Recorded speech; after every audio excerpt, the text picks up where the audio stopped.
L'année dernière, la Fondation Un arbre, un jour, une vie, qui a sollicité le vice-rectorat pour mettre en place un événement qui pourrait sensibiliser les élèves aux problématiques environnementales.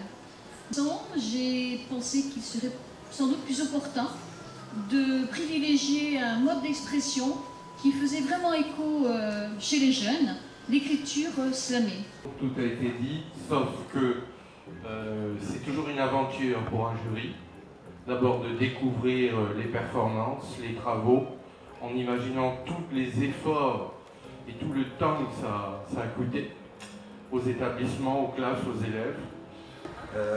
Non, simplement heureux d'être là, heureux de voir aussi une déclinaison encore tout autre à travers la jeunesse pour le portage de cette initiative, Un arbre, un jour, une vie. L'intérêt de recentrer l'essence même de notre existence à travers notre existence, la vie. Voilà.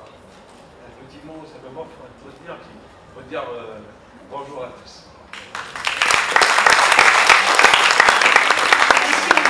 Merci de votre soutien. Grâce à vous, tous ces élèves des îles ont pu venir jusqu'à nous. Donc, sans eux, ce concours n'aurait pas eu de sens.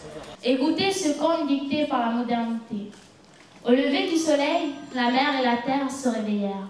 L'arbre brun, blessé par les batteries, les bouteilles jetées, par l'homme coupable, incapable de ramasser ses déchets. L'homme a-t-il oublié les légendes et les leçons de nos vieux? Nos arbres resteront-ils demain face aux armes fatales des hommes? Nos forêts sont nos abris, ici à Kanaki, Calédonie. Ils nous ont donné la vie et nous ont guéri de la jalousie de nos ennemis. Comme le Niaouli de Iaï qui m'a guéri de ma maladie, la cordyline a chassé les esprits de mon abri, le laitier m'a nourri, toutes ces plantes sont mes amis et mon paradis de vie. Mes forêts d'amitié, mère de ma terre, mon désir est de vous voir guérir et non mourir. Continuez à me nourrir et à couvrir de votre verre le monde terre, mon abri qui m'est si cher, mon univers. Je préfère une nature de verdure qu'un mur dur. Nature, verdure, vous nous donnez l'envie de faire que tout dure. Sans toi, mon pays n'a plus de voix, de joie, de foi, de force, d'amour, d'humour, de tambour. Beau, Fuvenikoto, Nono et Mystery Taco. Tu ne peux pas respirer si l'arbre n'est pas là. Alors, si tu n'étais pas là, je ne serais déjà plus là. Nature, sache que j'essaierai de remplacer ces murs impurs par ta couverture verte de verdure. Merci.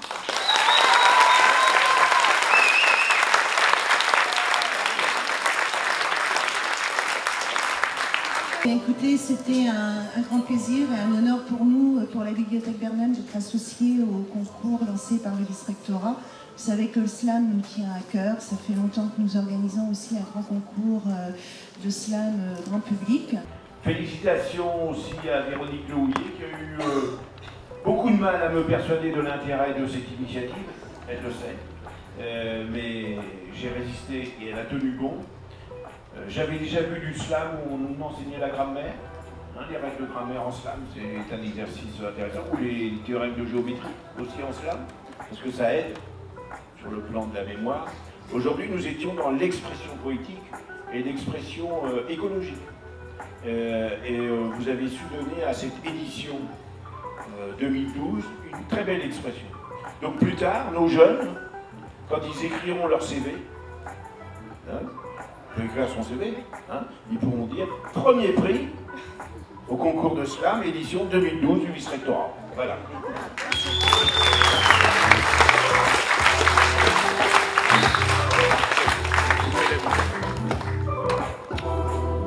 Cet arbre qui tente de vieillir en paix, aidons-le, ne le laissons pas mourir, car sa disparition ne nous fera que souffrir.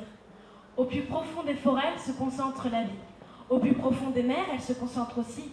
Mais elle disparaît petit à petit, laissant place à l'obscurité et à l'oubli. L'époque où l'on gravait ses initiales sur un arbre est révolue, car à présent, ce sont les bâtiments qui ont pris place, écrasant les souhaits, les souvenirs fugaces de cette terre qui est à bout.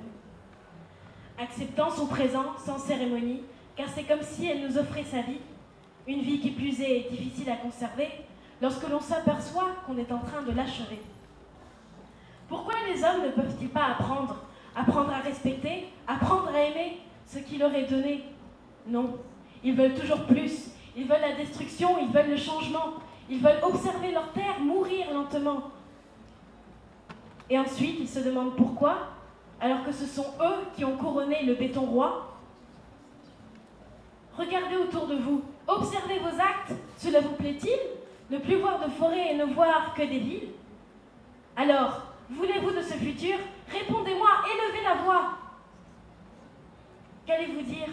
Que ce n'est pas votre faute? Qu'une seule personne ne peut pas nuire? Mais ce ne sont que des additions, c'est un acte plus sain et un autre et encore. Et ainsi de suite, et l'on se rend compte que cela forme une totale destruction. Donc, nous baissons les bras et abandonnons. Laissons passer la vie, laissons passer le temps, laissons couler le béton.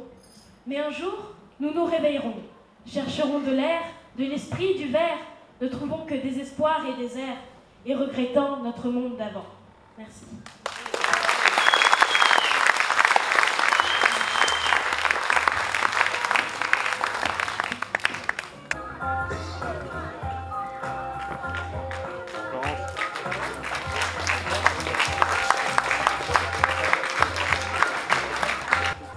Je crois qu'il y a eu 400 participants.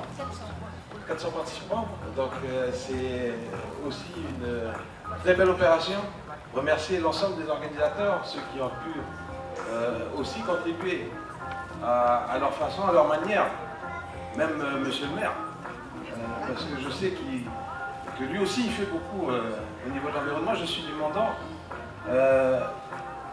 Tous ont contribué à la réussite de ce projet qui doit nous inscrire plus sérieusement, plus durablement, ensemble, dans ce qu'on veut faire de notre pays, comme tu le disais, un pays que l'on aime.